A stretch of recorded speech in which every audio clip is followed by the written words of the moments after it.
On International Clinical Trials Day, what better day than to celebrate the role of research and development in the development of treatments going forward. And I'd like to acknowledge and say how proud I am of the team here within Cardiff and Vale, who've done an absolutely brilliant job over the course of the pandemic, contributing to science, contributing to the treatments that we found are effective in managing COVID patients going forward.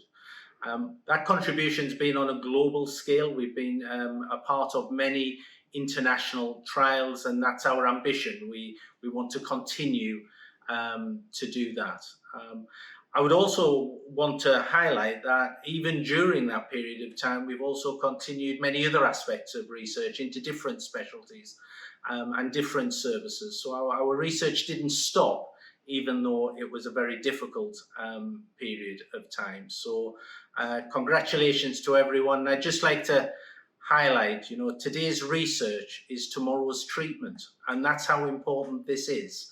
And organisations like Cardiff and Vale, we're only too keen to play our part in that. So thank you very much to the staff for their efforts, and we need to now just use this as a platform to step on. Thank you.